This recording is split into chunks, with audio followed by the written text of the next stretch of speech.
ஆட்சியாளர்களை பார்த்து சாமானிய மக்களின் குரலாக நான் கேட்கின்றேன். உங்கள் வீட்டு பெண் குழந்தைகளுக்கு இப்படி ஒரு சம்பவம் நடந்தால் நின்று நிதானமாக எல்லா சட்டமுறைகளின் அடிப்படைகளையும் பூர்த்தி செய்துதான் நடவடிக்கை எடுப்பீர்களா?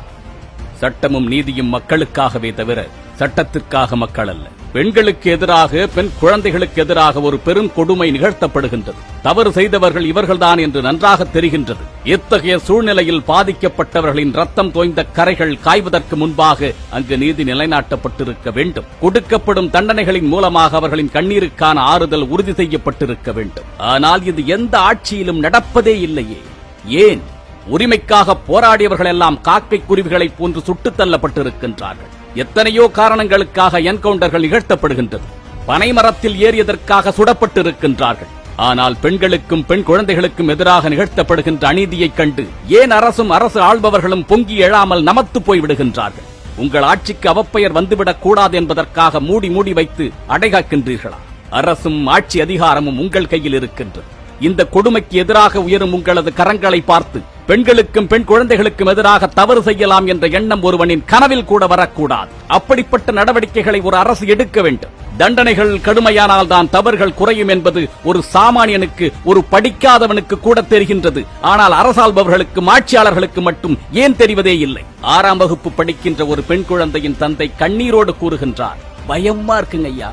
புள்ளைய பள்ளியோடத்துக்கு அனுப்பிட்டு வர வரைக்கும் உயிரே இருக்க மாட்டதுங்க ஐயா. 10 நிமிடம் புள்ள கீழே போய் விளையாட போயிருந்தா கூட படபடன் இருக்குங்க ஐயா என்று வேதனையோடு கூறுகின்றார். அந்த வலிகளினுடைய ஆழம் உங்களுக்கு தெரியுமா? பாதுகாப்பற்ற சூழ்நிலையில் நமது பிள்ளைகள் வளர்ந்து கொண்டிருக்கின்றார்கள் என்ற எண்ணத்தோடு ஒரு தகப்பனால், ஒரு தாயால் ஒவ்வொரு நாளையும் கடத்த முடியுமா?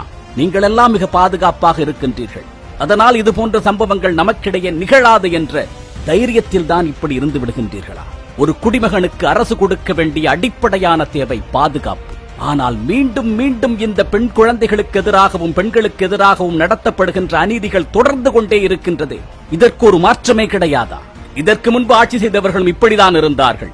இப்பொழுது ஆட்சி செய்து கொண்டிருப்பவர்களிடம் கேட்டுக் கொள்ளுகின்றோம், தயவு செய்து இதற்கு ஒரு நிரந்தர தீர்வை உருவாக்குங்கள். ஒரு பெண் குழந்தைக்கும் பெண்ணிற்கும் அநீதி இழைக்க வேண்டும் என்ற எண்ணம் யாருக்கும் வரக்கூடாது.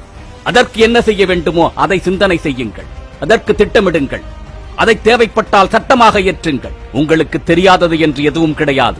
எந்த சட்டத்தை எதற்கு எப்படி பயன்படுத்த வேண்டும் என்று உங்களுக்கு நன்றாக தெரியும். ஒவ்வொரு நாளும் அந்த சிந்தனையோடு எத்தனையோ திட்டங்களையும் சட்டங்களையும் நீங்கள் ஏற்றிக் கொண்டுதான் இருக்கின்றீர்கள். உங்களுக்கு சாதகமாக, எங்களுக்கு சாதகமாகவும் சில சட்டங்களை ஏற்றுங்கள். எங்களது பாதுகாப்பிற்காக, எங்கள் பெண் பிள்ளைகளின் பாதுகாப்பிற்காக, எங்கள் பிஞ்சு குழந்தைகளின் எதிர்காலத்திற்காக கொஞ்சமாவது சிந்தியுங்கள். உங்களிடம் நாங்கள் மன்றாடி கேட்பது, எங்களது பாதுகாப்பை உறுதி செய்யுங்கள்.